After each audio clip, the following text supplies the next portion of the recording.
नमस्कार, स्वागत है आप सभी का UP triple S C PET 2022 exam 15-16 अक्टूबर को लक्ष्य बनाते हुए 15 दिन के लिए 15 प्रैक्टिस सेट हमने यहाँ पर आप सभी के लिए अवेलेबल कराने की कोशिश कर रहे हैं अपने चैनल के माध्यम से। और एक प्रैक्टिस हो चुका है और ये दूसरा प्रैक्टिस है। चलिए स्टार्ट करते हैं। वीडियो को आप लोग प्लीज़ लाइक करके जितना हो सके आप ज़्यादा से ज़्यादा शेयर कर दीजिएगा। और हमारी पूरी कोशिश है कि ये 100 क्वेश्चंस आप देखने के बाद आपको ये क्वेश्चंस तो समझ में आ जाएंगे। इतने आप तो रिवीजन पर्पज से भी आप देख सकते हैं, साथ ही साथ इन क्वेश्चंस के साथ में और भी कुछ हम रिलेटेड क्वेश्चन उसमें देखते चलेंगे, करते चलेंगे। तो ज़्यादा आपका समय नहीं लेंगे। पहला क्वेश्चन यहाँ पर देखिए, सूची 1 में दिए गए वर्षों का मिलान सूची 2 में दिए गए अकबर के शासनकाल की मुख्य घटनाओं से करना है। इधर वर्ष दिया गया है और यहाँ पर कौन कौन सी घटनाएं हैं किस वर्ष में हुई हैं यहाँ पे उसको सुमेलित करना है। उस हिसाब से आपको यहाँ पर ऑप्शन दिए गए हैं। तो जजिया का उन्मूलन 1564 ईस्वी में है। एक का सी हो जाएगा। तो यहाँ पर तो आपको केवल एक ऑप्शन दिख रहा होगा। और इसके बाद अगर आप आगे देखेंगे 1575 में इबादत खाने की स्थापना और 1579 में मजहर की उद्घोषणा। और इसके बाद जो है 1582 में दहसाला सिस्टम, या जिसको बंदोबस्त जो बोलते हैं राजा टोडरमल वाला। ठीक है, तो यहाँ पर सी हो जाएगा बिल्कुल करेक्ट आंसर। क्वेश्चन नंबर 2 देखिए। इसके बाद किसने एक तरफ संस्कृत मुद्रा लेख के साथ चांदी के सिक्के निर्गत किए थे? महमूद गजनवी ने अपने सिक्कों पर एक और कलमा का संस्कृत अनुवाद अव्यक्त मेकम अवतार संस्कृत में उसको लिखवाया था। तो यहाँ पर राइट आंसर हो जाएगा बी, महमूद गजनवी। तीसरा देखिए क्वेश्चन, दक्षिणी भारत का प्रसिद्ध तक्कोलम का युद्ध हुआ था। तक्कोलम का युद्ध तो 949 ईस्वी में एक युद्ध हुआ था। 949 ईस्वी में एक युद्ध हुआ था। राष्ट्रकूट शासक कृष्ण तृतीय और इन्होंने चोल शासक परांतक प्रथम को हराया था इस युद्ध में।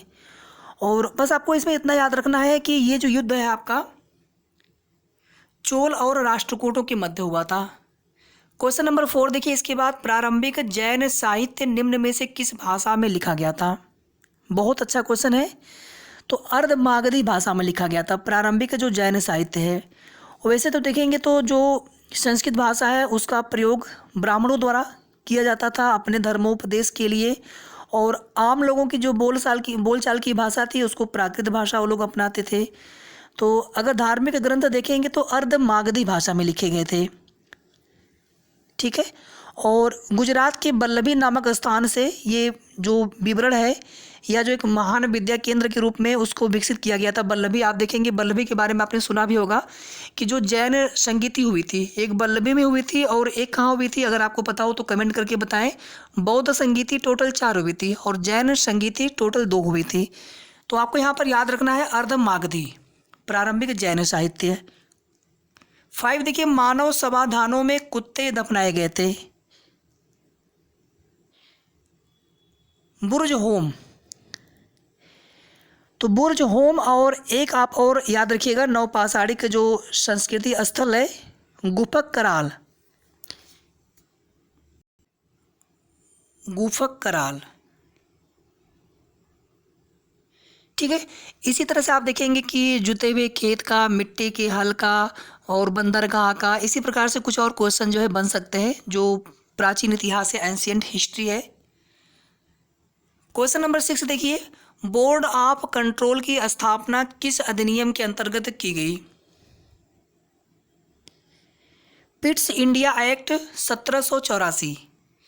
पिट्स इंडिया एक्ट 1784 के अंतर्गत ये 6 सदस्यीय बोर्ड था और व्यापारिक मामलों को छोड़ करके असैनिक, सैनिक, राजस्व संबंधी मामलों को इनको देखना होता था।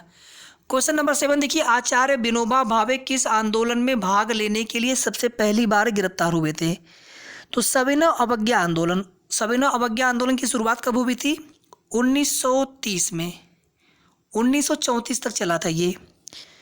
गांधी जी का सबसे पहला आंदोलन 1917 में चंपारण, उसके बाद 1718 में आप देखेंगे तो खेड़ा सत्याग्रह, और इसी तरह से आप आगे चले आएंगे फिर 1920 से लेकर के 1922 तक असहयोग, 22 में चौरी चौरा जनाक्रोश की घटना के बाद अब उसको चौरी चौरा कांड आप मत बोलिएगा, उसका नाम चेंज हो चुका है। इसी तरह काकोरी जो ट्रेन डकैती थी उसका भी नाम काकोरी ट्रेन एक्शन कर दिया गया है। तो ये सब चीज़ें आपको पता होंगी पहले से। क्वेश्चन नंबर 8, जलियांवाला नरसंहार हुआ था 13 अप्रैल 1919। 13 अप्रैल 1919। पंजाब में दो नेता थे, दो लोकप्रिय नेता थे, एक डॉक्टर किचलू और एक डॉक्टर सतपाल। इनकी गिरफ्तारी के विरोध में अमृतसर के जलियांवाले बाग में एक शांतिपूर्ण सभा की गई थी। और आप सभी जानते हैं कि वहाँ पर जो भीड़ पर बिना किसी पूर्व सूचना के जनरल डायर ने गोली चलवा दिया था। और इसी घटना के विरोध में रविंद्रनाथ टैगोर ने अपने नाइट की उपाधि वापस कर दी थी और शंकर नायर ने वायसराय की कार्यकारिणी से त्यागपत्र दे दिया था। ये दोनों ही आप याद रखिएगा, ये क्वेश्चन पूछे गए हैं एग्जाम में, किसी न किसी एग्जाम में, और यूपी ट्रिपल एस एग्जाम में इस प्रकार के क्वेश्चन आने की संभावना काफ़ी ज़्यादा रहेगी। क्वेश्चन नंबर 9 देखिए, बंगाल के विभाजन को किस वर्ष रद्द किया गया था? तो 1905 में बंगाल के विभाजन की घोषणा की जाती है और 1911 में जो है दिल्ली दरबार लगता है और इसी में बंगाल विभाजन को रद्द किया जाता है। साथ ही साथ दिल्ली को कलकत्ता की जगह भारत की नई राजधानी भी बनाने की घोषणा की जाती है। हालांकि राजधानी 1912 में जाकर के वो पूरी तरह से स्थानांतरित होते हैं। ठीक है, तो 1911 आपको याद रखना है। महालवाड़ी प्रथा में किसके साथ राजस्व का बंदोबस्त हुआ था?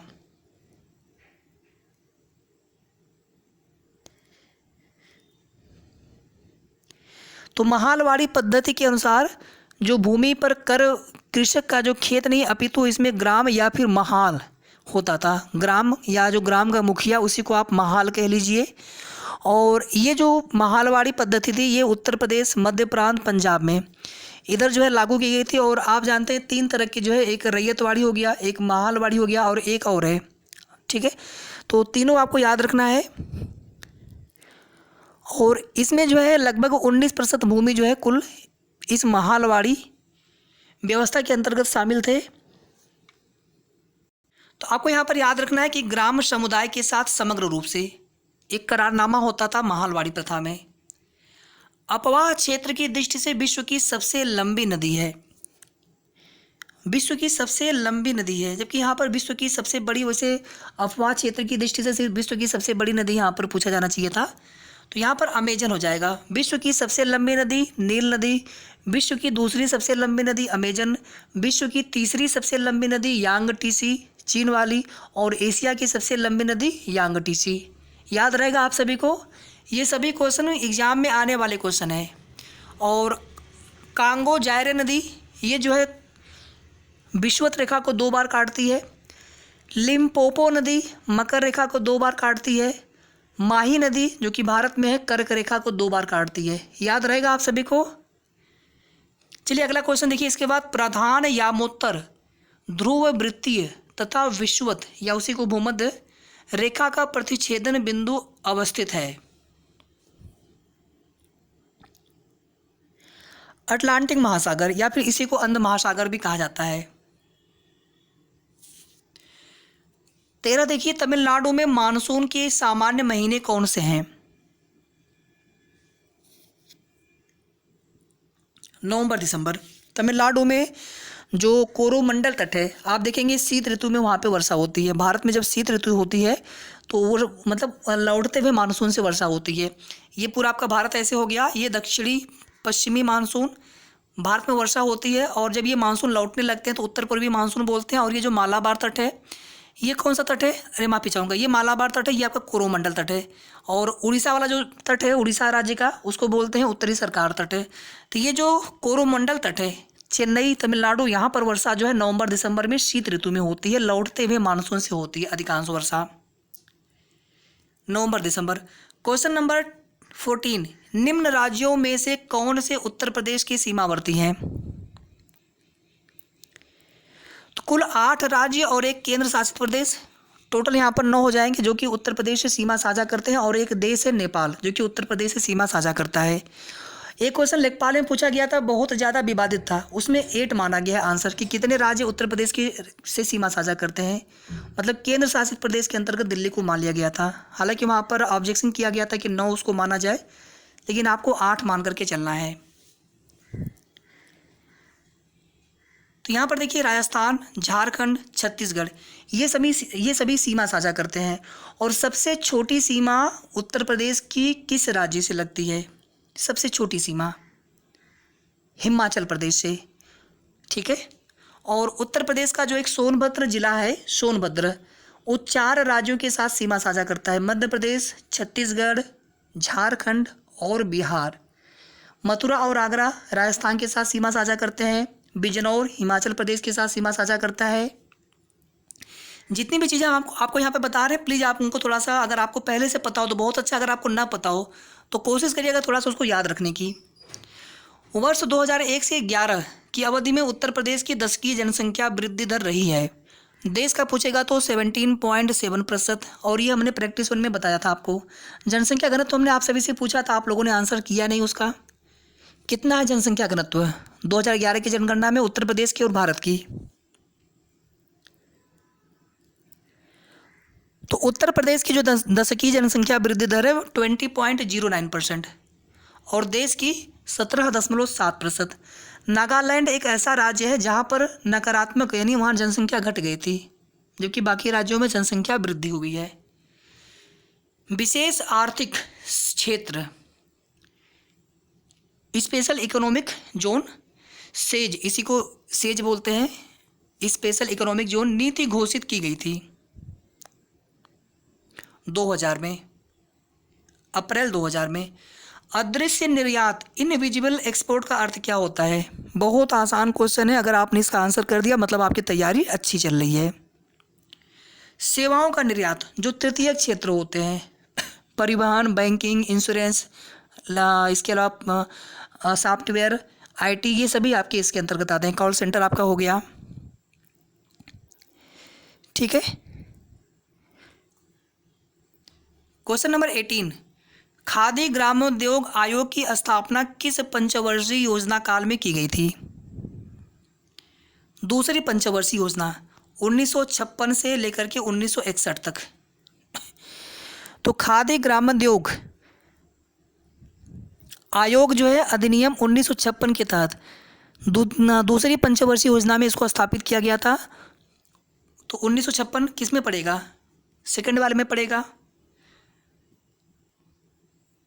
2015 1 जनवरी 2015 से योजना आयोग के स्थान पर नीति आयोग ने उसका स्थान ले लिया है। चलिए इसका आंसर करिए। गिल्ट एज्ड बाजार किससे संबंधित है? गिल्ट एज्ड बाजार किससे संबंधित है?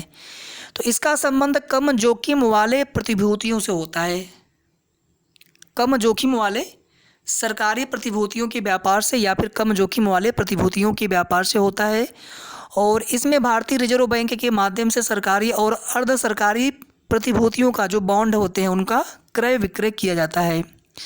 तो गिल्ट एज्ड बाजार का जो अर्थ होता है सर्वोत्तम या फिर उत्कृष्ट है, क्योंकि इसमें जो क्रय विक्रय किए जाने वाले सरकारी या फिर अर्ध सरकारी प्रतिभूति होते हैं इनका मूल्य स्थिर रहता है। ठीक है, समझ में आ गया आप सभी को।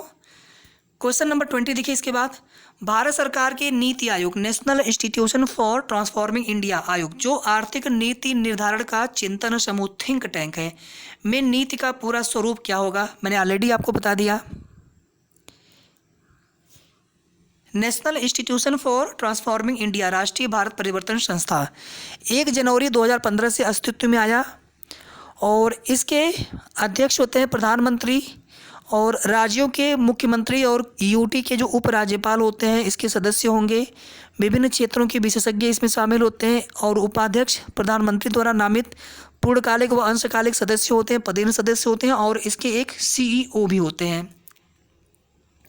क्वेश्चन नंबर 21, सही उत्तर का चयन करिए।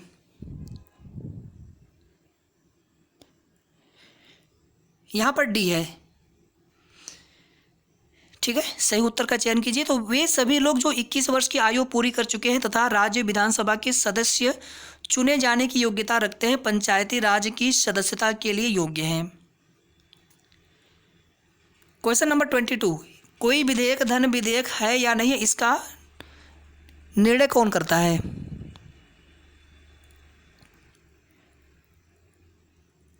लोकसभा के अध्यक्ष। आर्टिकल 110 याद रखिएगा, आर्टिकल 110 के अंतर्गत।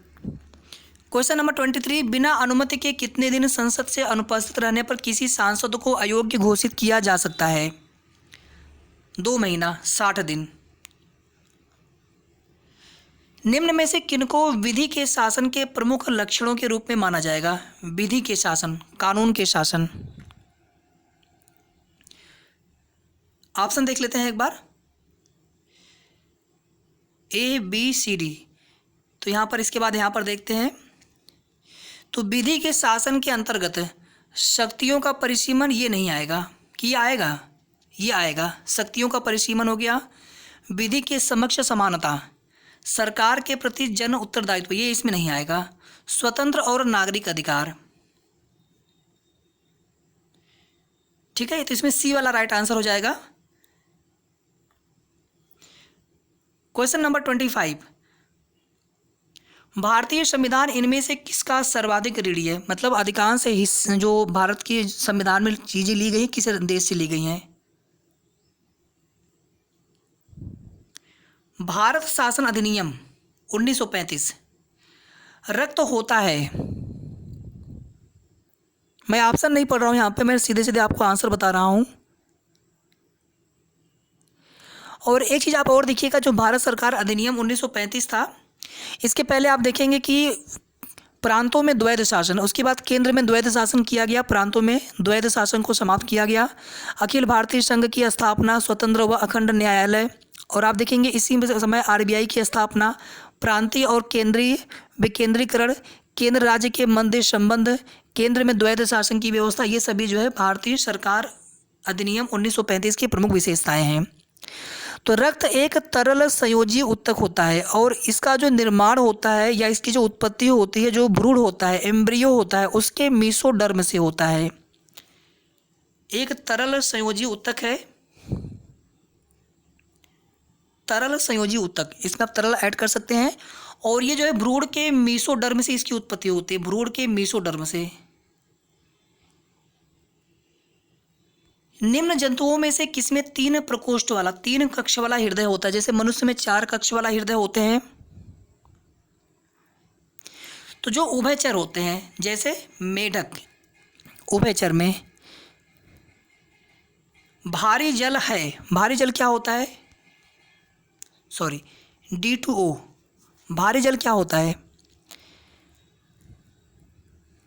तो नियंत्रक और शीतलक के रूप में इसका प्रयोग किया जाता है, नियंत्रक और शीतलक के रूप में। तो भारी जल एक मंदक है। 29 देखिए इसके बाद, घरेलू बिजली के तार आधार रूप में कैसे हैं? तो जो डोमेस्टिक जो हम लोग यहाँ पर वायरिंग होती है वो कैसे होते हैं? पैरेलल की सीरीज में, पैरेलल में होते हैं। पैरेलल में वोल्टेज जो है समान होता है। तो यहाँ पर राइट आंसर हो जाएगा समानांतर संयोजन। डेसिबल किसे नापने के लिए प्रयोग में लाया जाता है? डेसिबल ध्वनि की तीव्रता का मात्रक। वातावरण में ध्वनि की तीव्रता का मात्रक जो है डेसिबल में मापते हैं, डेसिबल, DB। चलिए यहाँ से प्रारंभिक अंकगणित। निम्न में से सबसे बड़ी भिन्न को ज्ञात कीजिए। 5/6, 6/11, 2/3, 8/9, 6/7। तो या तो आप सबका LCM लेंगे तो थोड़ा लंबा पड़ेगा, डिवाइड करके फटाफट देख लेंगे। तो 5/6, 6/11, 2/3, ये देखेंगे तो कितना हो जाएगा? 11 × 5 = 55.5, ये 3 × 6 = 18.6। मतलब मैं पूरा डिवाइड नहीं कर रहा हूँ। 5/6 करेंगे तो 0.8 आएगा। तो ये दोनों तो कैंसिल हो गए ऑटोमेटिकली, ये तो बड़े होंगे नहीं, ये दोनों तो 5/6 से ही छोटे हो गए। तो अब यहाँ पर बचे 5/6, 8/9, 6/7। या तो आप तीनों को डिवाइड करके देख लीजिए, या फिर यहाँ पर आपको मैं एक ट्रिक बता रहा हूँ। 5/6, 8/9, 6/7। जब अंश और हर के अंकों में डिफरेंस बराबर हो, एक एक का डिफरेंस दिखे सभी में है, तो उसमें देख लीजिए जिसका अंश और जिसका हर सबसे बड़ा होगा वही आपका आंसर हो जाएगा। तो यहाँ पर हो जाएगा राइट आंसर 8/9। यदि किसी संख्या का 1/7, तो हमने x का 1/7 किया और x में से घटा दिया, तो परिणाम संख्या से 30 कम होता है, तो 30 हमने कम कर दिया और इसको सॉल्व कर लेंगे तो यहाँ पर आंसर मिल जाएगा 210। कर लेंगे आप सभी, अब तो कर लेंगे आराम से। इसको देखिए कितना हो जाएगा, x = 1.3 और ये आपका 13 का स्क्वायर होता है, तो 0.0169 मतलब 0.13 का स्क्वायर करेंगे तो आपको ये मिलेगा, तो स्क्वायर रूट हट जाएगा, वर्गमूल ले लेंगे, तो 1.3 अपान 0.13 मतलब कितना हो जाएगा, 100 से ऊपर नीचे मल्टीप्लाई कर देंगे तो ऊपर हो जाएगा 130 और नीचे हो जाएगा 13, 13 दहा में 130 मतलब यहाँ पे 10 आ जाएगा राइट आंसर। 34 देखिए, 5 क्रमागत सम संख्याओं का औसत, तो पहली संख्या x मानिए, दूसरी संख्या x+2, तीसरी संख्या x+4, चौथी संख्या x+6 और पांचवी संख्या x+8।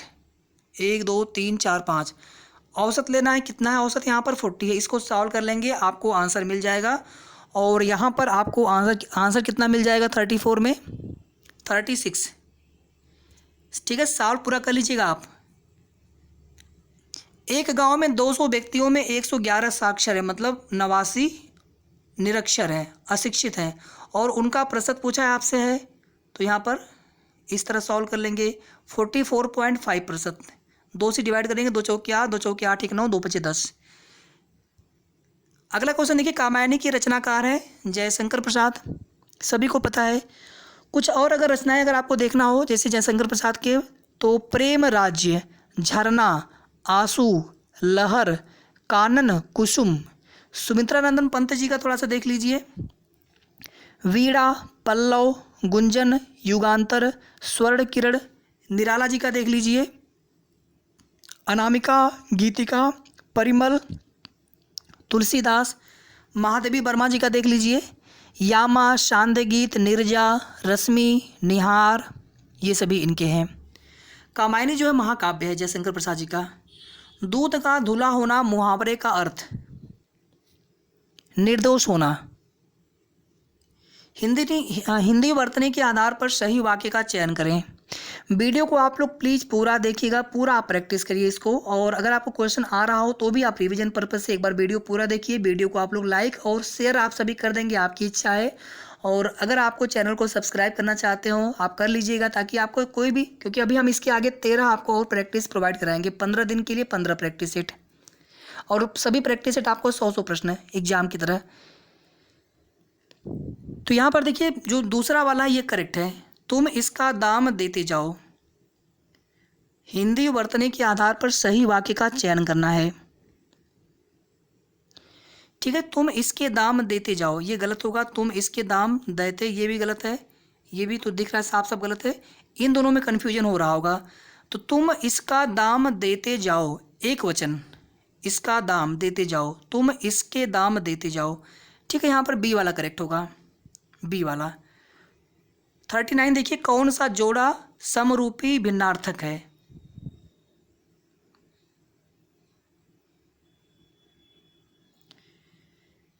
तो ये देखिए, अभिनय, नाटक, आदि, अंत, अनुचर, नौकर, अवधि और अवधि, ये जो है समरूपी भिन्नार्थक है। अवधि मतलब समय को बोलते हैं, और अवधि अवध क्षेत्र की जो भाषा है। 40 देखिए, इसके बाद निम्न में से कौन सा शब्द चंद्रमा का पर्यायवाची नहीं है। शशि है, चांद है, विधु भी है, सूत नहीं है। सूत किसका पर्यायवाची है, सूत, सारथी बोलते हैं। ठीक है, सूत मतलब सारथी, सारथी। इसके बाद इंग्लिश का पैसेज है, तो प्लीज़ आप पैसेज पढ़ लीजिएगा। प्री हिस्टोरिक मैन,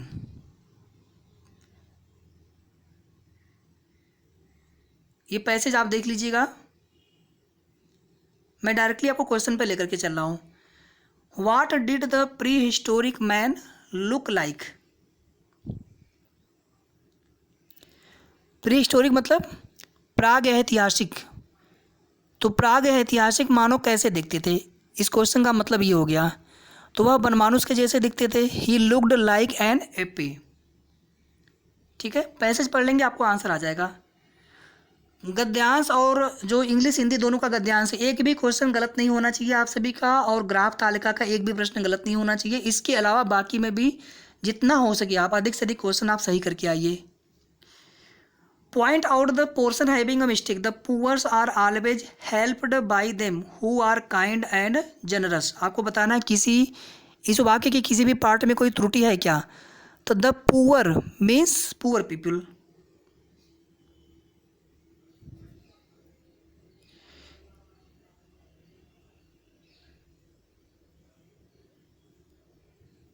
यहाँ पर देखिए केवल पुअर आना चाहिए था, द पुअर। और अगर यहाँ पर ये डबल डबल ओ है फिर आर, अगर यहाँ पे पुअर्स लिखेंगे तो पुअर्स का मतलब क्या होगा। ठीक है, तो यहाँ पर केवल द पुअर आएगा, ए वाला यहाँ पर इनकरेक्ट है। 43 I gave him a punch on, कहाँ पे, उसके नाक पर, कैसे, यहाँ पे कौन सा यहाँ पर प्रीपोजिशन आएगा।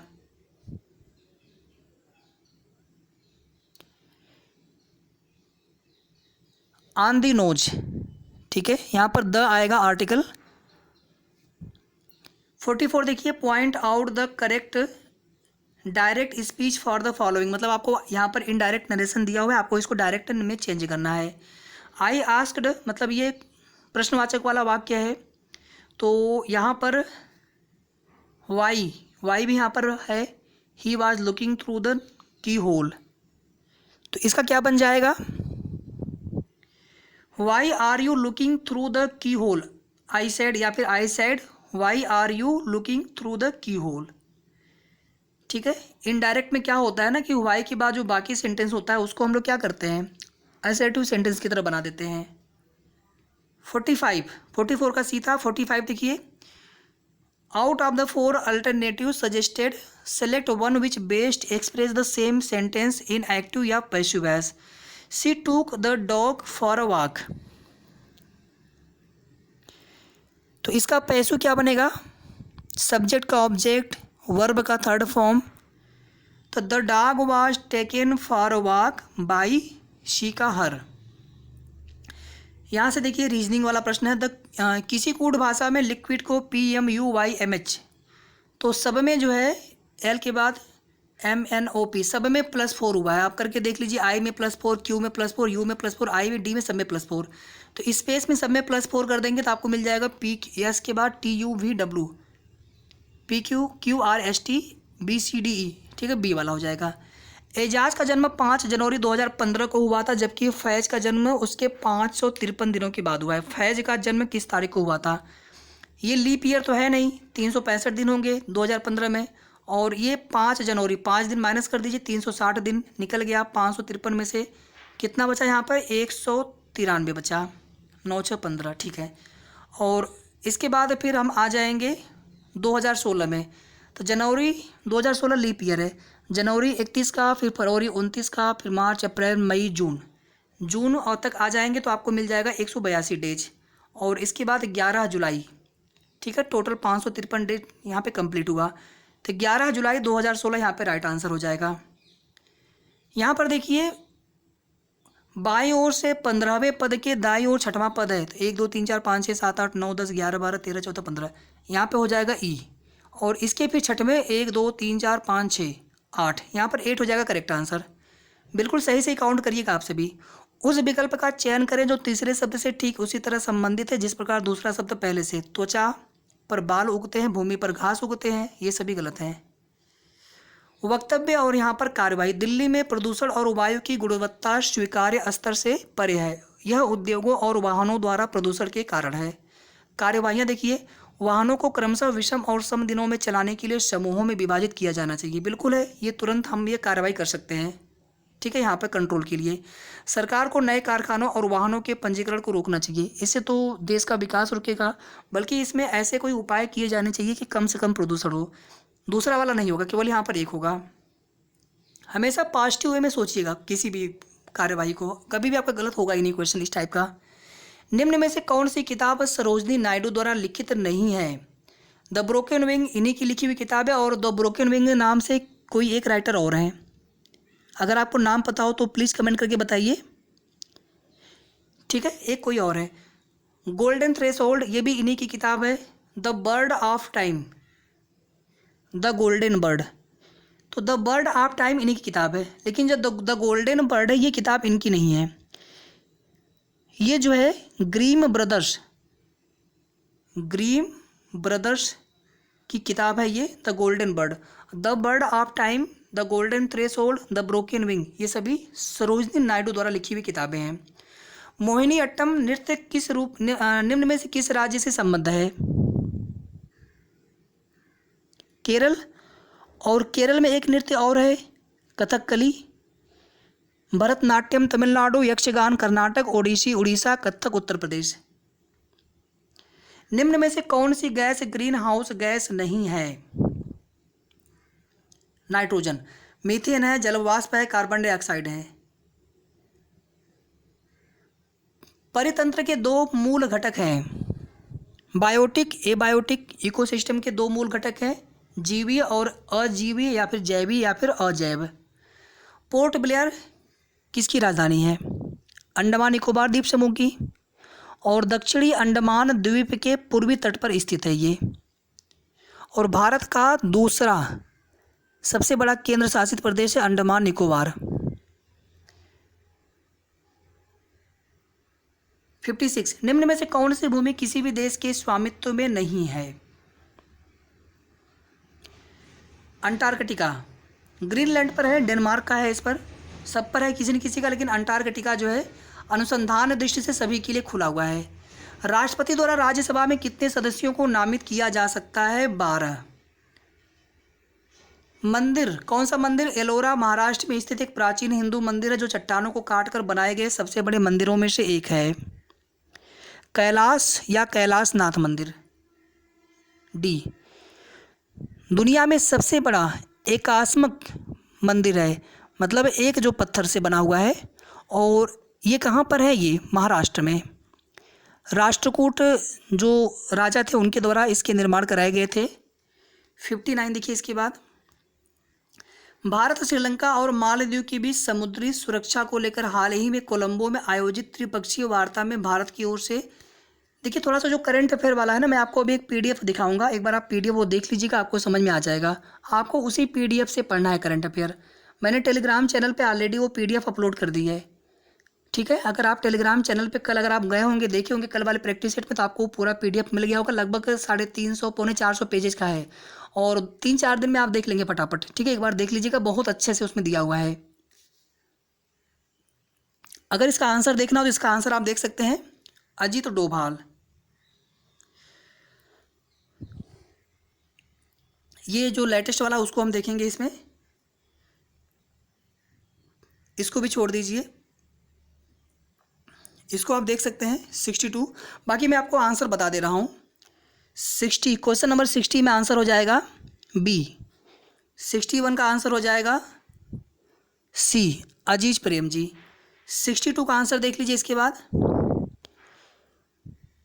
बी, केवल 3, जीवन पर्यंत कर्तव्य इस बल का आदर्श वाक्य है। बाकी ये दोनों कट कर दीजिएगा।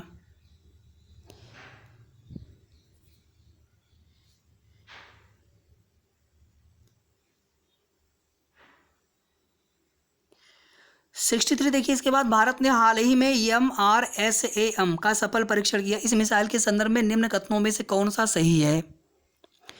Medium range surface to air missile, DRDO द्वारा इसका विकास किया गया है, और इसकी मारक क्षमता 70 किलोमीटर तक है, ठीक है। तो हवा में नहीं है बल्कि सतह से हवा के लिए, तो ये वाला गलत हो जाएगा। बाकी 2 और 3 सही है। 64 देखिए, भारतीय अंतरिक्ष अनुसंधान संगठन द्वारा हाल ही में किए गए उपग्रह CMS-01 के प्रक्षेपण के संदर्भ में निम्न कथनों में से कौन सा सत्य है? 3 यहाँ पर कथन है। 64 तो CMS-01 एक संचार उपग्रह है। इस उपग्रह को भू समतुल्य अंतरिक्ष कक्षा में प्रक्षेपित किया गया था। तीनों सही है। और इसका प्रक्षेपण PSLV C-50 यान से किया गया था। 65 अमेरिकी नवनिर्वाचित राष्ट्रपति जो बाइडेन के संदर्भ में निम्न में से कौन सा कथन सत्य है?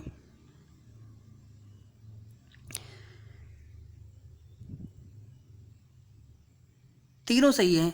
46वें राष्ट्रपति हैं और डेमोक्रेटिक पार्टी से हैं और 2009 से 2017 तक अमेरिका के 47वें उपराष्ट्रपति रह चुके हैं।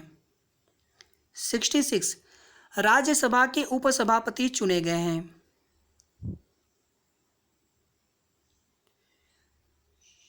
हरिवंश नारायण सिंह, याद रखिएगा इसको। भारतीय गणितज्ञ जिन्हें हाल ही में गणित का प्रतिष्ठित माइकल एंड शीला हेल्ड पुरस्कार 2021 का विजेता घोषित किया गया। निखिल श्रीवास्तव। क्वेश्चन नंबर 68, विश्व सतत विकास शिखर सम्मेलन 2021 का आयोजन फरवरी 2021 में किया गया। इसको भी आप छोड़ दीजिए, बाकी मैं आपको आंसर केवल यहाँ पे बता दे रहा हूँ, सी है। हम लोग ने पिछले 6-7 महीने का 8 महीने का केवल करंट अफेयर देखेंगे, बहुत ज़्यादा आपको करंट अफेयर पुराना देख करके नहीं जाना है, ठीक है। इसको भी आप छोड़ दीजिए, बाकी आंसर मैं आपको बता दे रहा हूँ, इसका ए राइट आंसर होगा, केवल एक। और 70 है, अमेरिकी प्रशासन ने निम्न में से किस भारतीय को अंतर्राष्ट्रीय भ्रष्टाचार रोधी चैंपियंस अवार्ड से सम्मानित किया है? अंजलि भारद्वाज। इसके बाद देखिए यहाँ पर हिंदी का गद्यांश है, गद्यांश आप पूरा पढ़ लीजिए। पहले आप क्वेश्चन देखा करिए, जब भी आपको गद्यांश पर प्रश्न हल करने हो ना, ये मेरी ट्रिक है, बाकी आपको जैसे सही लगे। चलिए इस पर हम बेस्ड ऑन क्वेश्चन करते हैं। पहले क्वेश्चन 71, रविंद्रनाथ टैगोर का जन्म गद्यांश के हिसाब से 7 मई 1861 में कलकत्ता में हुआ था। 7 मई 1861 कलकत्ता में। 72 देखिए इसके बाद, उनके पिता कौन से समाज के नेता थे? ब्रह्म समाज के नेता थे, राजा राममोहन राय वाले। जन गण मन भारत का राष्ट्रगान है, इसकी रचना जो है रविंद्रनाथ टैगोर जी हैं।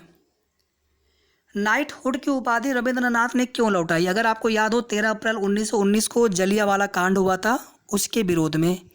और शंकर नायर ने वायसराय की कार्यकारिणी से त्यागपत्र दे दिया था। मोस्ट इंपॉर्टेंट है सभी प्रश्न अपने आप में। रविंद्रनाथ टैगोर की कौन सी रचना को नोबेल पुरस्कार प्राप्त हुआ था? गीतांजलि। दूसरा गद्यांश देखिए इसके बाद, और इस पर बेस्ड ऑन क्वेश्चन देखेंगे। कार्य के संदर्भ में मोबाइल फ़ोन की उपयोगिता है। तो 1 अक्टूबर 2022 से 5G लॉन्च कर दिया गया है भारत के कुछ शहरों से, ठीक है। तो हमें बिल्कुल लेटेस्ट वाला करंट अफेयर नहीं देखना है, सितंबर तक बहुत है, या 10-15 सितंबर तक, जनवरी से लेकर के 10-15 सितंबर तक का पूरा करंट अफेयर। और जो हमने करंट अफेयर आपको PDF यहाँ पर दे रखी है, वो 1 जनवरी से लेकर के 15 सितंबर तक है। अभी हम आपको एक बार वो PDF दिखाएंगे। तो यहाँ पर राइट आंसर हो जाएगा ए, कहीं भराकर पूर्ण कार्य करना। मोबाइल फ़ोन जहाँ सुखद है वहीं दुखद भी है। व्यस्तता की स्थिति में मोबाइल फ़ोन के कारण क्या हो जाता है? व्यवधान उत्पन्न हो जाता है। 79 गद्यांश का उचित शीर्षक, सब कुछ मोबाइल से ही रिलेटेड है, तो मोबाइल फ़ोन। मोबाइल फ़ोन के प्रयोग में सावधानी बरतने से क्या होगा? लाभ होगा। अब यहाँ से ग्राफ और उसके बाद तालिका। चलिए देखिए ध्यान से,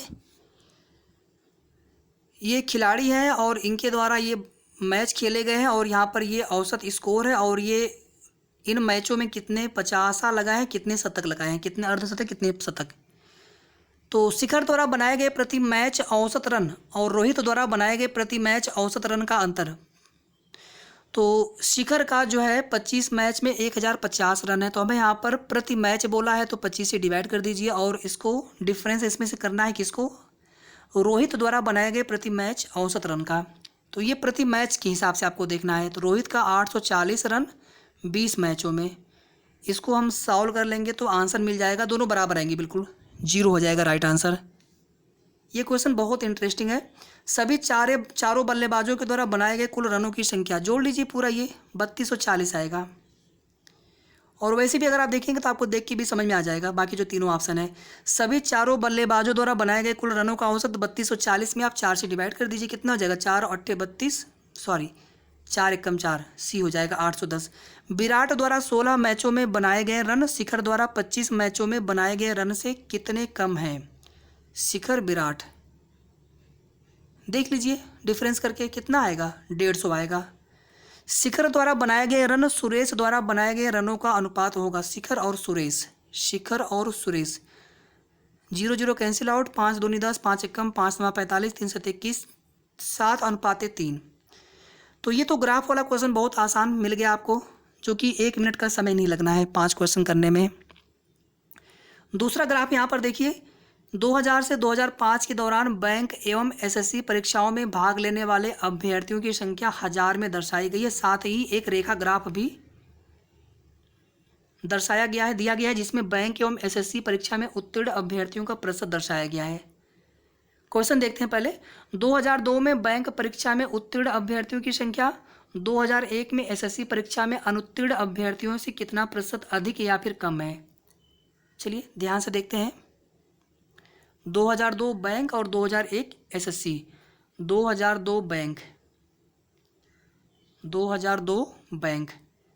95 है, ये टोटल संख्या है, मतलब 95,000, ये सभी जो संख्या 1000 में दी गए हैं। और बैंक है 2002, तो ये बैंक वाला सिंबल हो गया। 2002 में कितना है,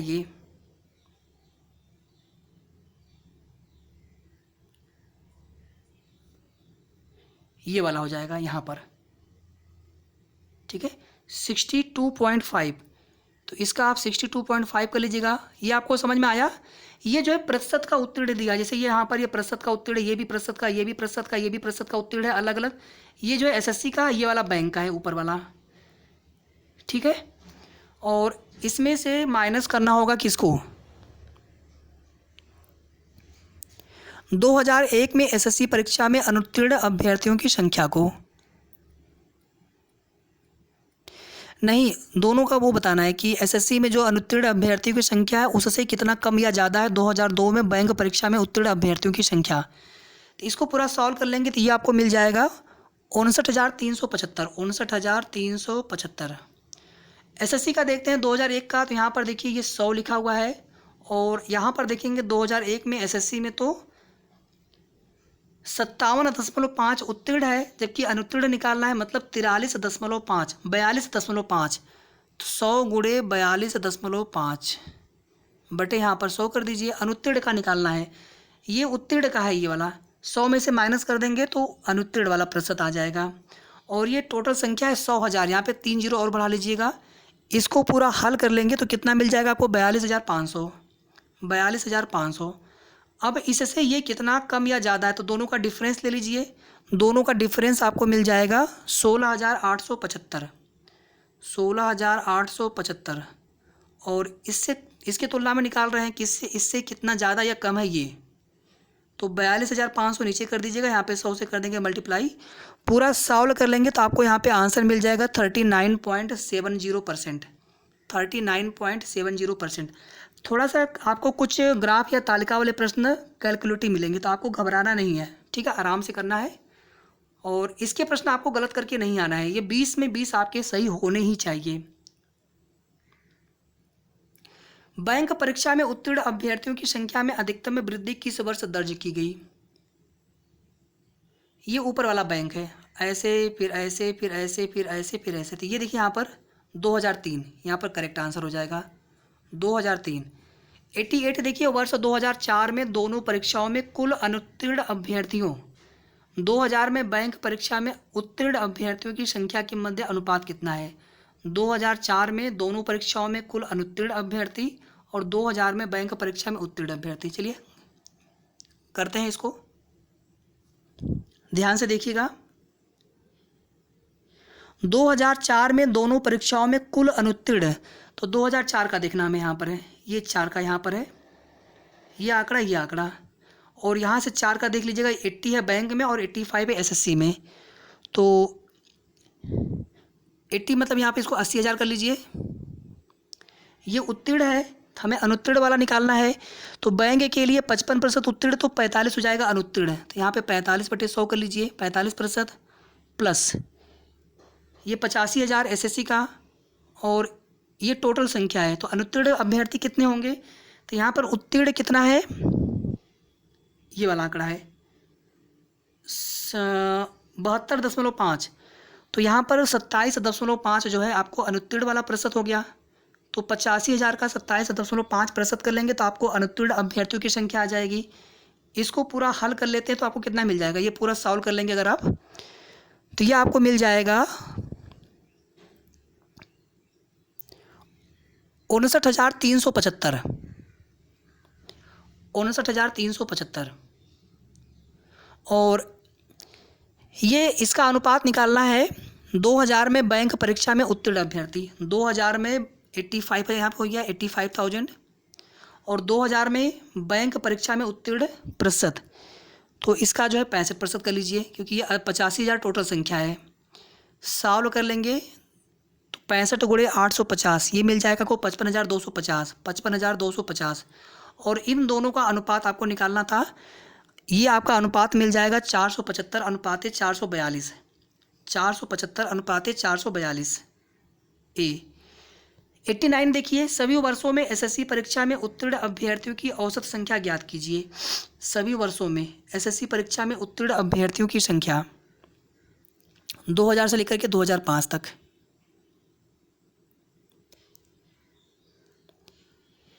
चलिए एक एक करके करते हैं। पहले 90 यहाँ पर है, 90 गुणे कितना उत्तीर्ण प्रतिशत है, पहले यहाँ पर 55% है। फिर 100 कर देंगे, 100 गुणे कितना यहाँ पर ये उत्तीर्ण प्रतिशत है 57.5। इसके बाद 105 गुणे 2002 वाला, ये कितना यहाँ पर हो जाएगा 60% हो गया। उत्तीर्ण का हमें देखना है यहाँ पर है टोटल संख्या। फिर यहाँ पर 2003 में 85, जो हज़ार में उसको बाद में लिख देंगे, ब्रैकेट के बाहर लिख देंगे उसको हम, 85 गुणे उत्तीर्ण प्रतिशत कितना है 72.5 प्लस 2004 वापस से यहाँ पे 85 आ गया, और 2004 में कितना यहाँ पर है नीचे आ गया, माफ़ी चाहूँगा, हाँ ये नीचे वाला है, कितना है ये, नहीं एसएससी वाला है, गुणे 70% उत्तीर्ण संख्या प्लस 95 गुणे ये वाला 70%, और बाहर यहाँ पे कर लीजिए आप 1000। इसको हम पूरा हल कर लेंगे तो ये मिल जाएगा आपको 3,40,625, 3,40,625 ये कुल संख्या मिल गई। और हमसे पूछा गया है औसत, तो क्या करेंगे 6 से डिवाइड कर दीजिए। इसमें 6 से डिवाइड कर देंगे तो आपको मिल जाएगा 56,770.83, 56,770.83। तो इसको 771 कर लीजिए, ये हमारा यहाँ पर आंसर हो जाएगा 89 का 56,771। और 90 देखिए, इसके बाद फिर तालिका वाले 10 प्रश्न बचेंगे। वर्ष 2002, 2003, 2004 में एसएससी परीक्षा में उत्तीर्ण अभ्यर्थियों के योग और 2001-3-5 में बैंक परीक्षा में उत्तीर्ण अभ्यर्थियों के योग के मध्य अंतर ज्ञात कीजिए। ये क्वेश्चन आप कर लीजिएगा अपने से, मैं इसको पूरा नहीं कर रहा हूँ, मैं आपको यहाँ पे डायरेक्टली आंसर बता रहा हूँ। 12,875 यहाँ पे आंसर आएगा। कर लेंगे आप सभी ना। अभी हमने एक एसएससी वाला कैसे निकालते हैं उत्तीर्ण अभ्यर्थियों की संख्या, हमने पूरे के लिए निकाला था। और आपको जो है केवल जो यहाँ पे ईयर दिया कि केवल उन्हीं ईयर के लिए फाइंड आउट करके दोनों का अलग अलग फाइंड आउट कर लीजिएगा। उसके बाद फिर जो दोनों की संख्या आएगी अलग अलग, उनका डिफरेंस आपको लेना रहेगा। तालिका देखिए यहाँ पर 91 से 95। सबसे पहले यहाँ पर आपको दिया गया है बार ग्राफ। देश का 1991-92 से लेकर के 1999-98-99 तक foreign exchange reserve million US dollar में दिया गया है। ठीक है, ये दिया गया है यहाँ पर। ये जो आंकड़ा इसमें देखिए लिख दिया गया, ये बहुत अच्छा होता है। अगर ऐसे आंकड़े लिख दिए जाए तो दिक्कत नहीं होती है। फिर ऐसे वर्षों की संख्या जिसमें फॉरेन एक्सचेंज रिजर्व औसत रिजर्व से ऊपर रहा हो, और ऐसे वर्षों की संख्या जिनमें फॉरेन एक्सचेंज रिजर्व औसत रिजर्व से नीचे रहा हो का अनुपात क्या होगा। सबसे पहले हम औसत निकाल लेते हैं। सभी को जोड़ लीजिए और 8 से डिवाइड कर लीजिए। सभी को जोड़ लेंगे तो जोड़ने पर कितना मिल जाएगा भैया, यहाँ पर 27,840, 27,840। इसको आप 8 से डिवाइड कर लीजिए, टोटल यहाँ पर 8 है ना, तो ये आपको मिल जाएगा 3480। 3480 से ज़्यादा वाले कितने हैं, 1 2 3, 3 ज़्यादा वाले हैं, कम वाले कितने हैं, शेष 5, तो 3 संबंधी 5, ये 3480 याद रखिएगा। अगला यहाँ पर देखिए 96-97 में फॉरेन एक्सचेंज रिजर्व, औसत फॉरेन एक्सचेंज रिजर्व का लगभग कितना प्रतिशत है। 96-97 में कितना है 4320, तो ऊपर हो जाएगा 4320, और नीचे अभी हमने जो निकाला था औसत 3480, और यहाँ पे 100 से कर दीजिए मल्टीप्लाई। इसको हल कर लेंगे तो यहाँ पे मिल जाएगा आपको 124%। 93 97 98 में वर्ष 93 94 की अपेक्षा फॉरेन एक्सचेंज रिजर्व में कितने प्रतिशत की अधिक बढ़ोतरी हुई? 93 94 से 97 98, 93 94 कितना है 2520 और 97 98 5040, ठीक इसका दोगुना हुआ है, मतलब 100% की वृद्धि हुई है। बाकी आप दोनों का डिफरेंस लीजिए तो आपको मिलेगा 2520, नीचे 2520 कर देंगे, यहाँ पर वापस यहाँ पे 100 से करेंगे मल्टीप्लाई तो भी आपको आंसर वही मिलेगा 100%। ठीक है 100%। 94 91 92 92 93 93 94 के फॉरेन एक्सचेंज रिजर्व के योग और 95 96 96 97 97 98 के फॉरेन एक्सचेंज रिजर्व के योग का अनुपात ज्ञात करना है। चलिए कर लेते हैं इसको। 91 92 ये तीनों हो गया और इसके बाद जो है ये तीनों हो गया, इसके बाद यहाँ से ये तीनों,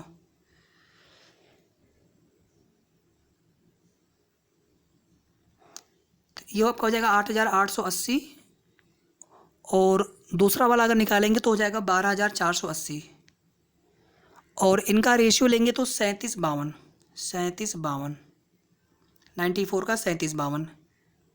सभी क्वेश्चन आप पूरा करिएगा, ठीक है, ऐसा नहीं कि शॉर्टकट में करके आप निकल गए। 91 92 में वर्ष 95 96 की अपेक्षा फॉरेन एक्सचेंज रिजर्व में कितने प्रतिशत की कमी होगी? तो 3120 से कितना हो गया 2640, तो दोनों का डिफरेंस कितना होगा 480 होगा। कंपेयर किसके सापेक्ष निकालेंगे?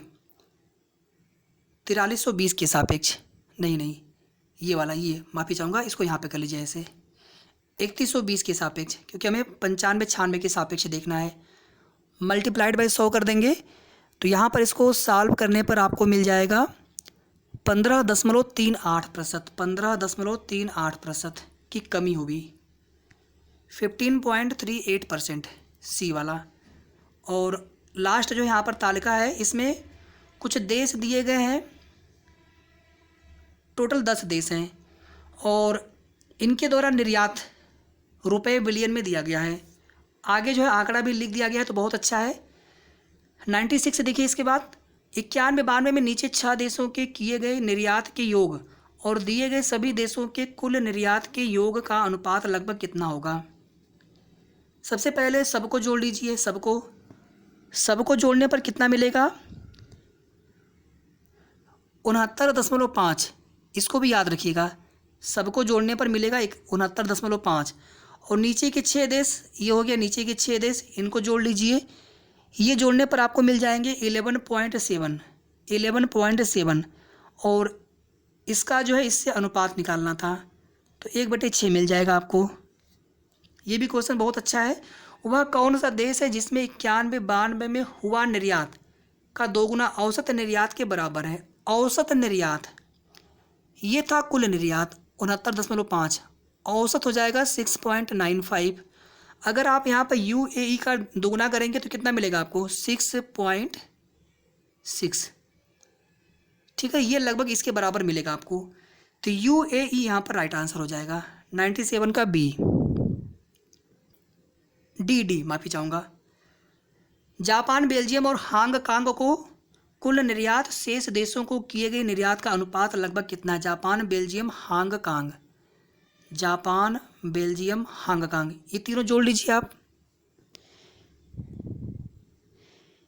ये तीनों जोड़ने पे आपको मिल जाएगा 35.2 बिलियन डॉलर और शेष देशों को निर्यात तो टोटल हमारा है 69.5, तो शेष देशों का कितना मिलेगा 34.3 मिल जाएगा और इसके साथ अनुपात निकालना है तो इसको नीचे कर दीजिए यहाँ पर 34.3 को और ये आपका हो जाएगा 35:34, लगभग 35:34। हांगकांग को किया गया निर्यात जर्मनी को किए गए निर्यात का लगभग कितना गुना है? जर्मनी से पूछा है कितना गुना है, जर्मनी का कितना है यहाँ पर है 1.1 है और हांगकांग का कितना है 10.6 है, तो ये कितना हो जाएगा लगभग 10 हो जाएगा, लास्ट क्वेश्चन आज के सेशन का। प्लीज़ आप सेशन को जितना हो सके लाइक और शेयर प्लीज़ आप कर दीजिएगा। सभी वीडियो को आपने पूरा देखा होगा। अभी हम आपको करंट अफेयर वाला आपको पीडीएफ दिखाने वाले हैं। वो पीडीएफ आप हमारे टेलीग्राम चैनल से डाउनलोड कर लीजिएगा। टेलीग्राम चैनल का लिंक इसी वीडियो के डिस्क्रिप्शन बॉक्स में दिया गया है। 91-92 में कुल 10 देशों के किए गए निर्यात का औसत ज्ञात कीजिए। सबसे आसान प्रश्न हो गया इस वाले तालिका से, और एक बार इसको हम कैलकुलेट कर भी चुके हैं। ठीक है, 6.95। तो सेशन यहीं पर समाप्त होता है और मिलेंगे हम लोग इसके बाद तीसरे वाले प्रैक्टिस 3 में। तो 15 दिन के लिए 15 मॉडल पेपर के हिसाब से यहाँ पर टोटल जो है 15 आपको प्रैक्टिस सेट प्रोवाइड कराए जाएंगे। 2 यहाँ पर कंप्लीट हो चुका है, इसके बाद हम लोग 13 प्रैक्टिस सेट और करेंगे। धन्यवाद। अच्छा, ये पीडीएफ देख लीजिएगा आप सभी, करंट अफेयर वाला मैं बताना भूल गया यहाँ पर। ठीक है, ये जो है हमने अपने टेलीग्राम चैनल पे आपको दे रखा है। इसमें जो है 1 जनवरी से लेकर के 15 सितंबर तक का पूरा करंट अफेयर बहुत अच्छा है। ठीक है, स्टडी आईक्यू का है, बहुत अच्छा हमें लगा। आप सभी लोग देख सकते हैं इसको। और ये पूरी पीडीएफ हमने जो, हालांकि ये है इनका, शायद इसको हम लोग कहीं पर ऐसे शेयर भी नहीं कर सकते हैं, लेकिन तैयारी करने के लिए बहुत अच्छा है। ठीक है, आप देख लीजिएगा।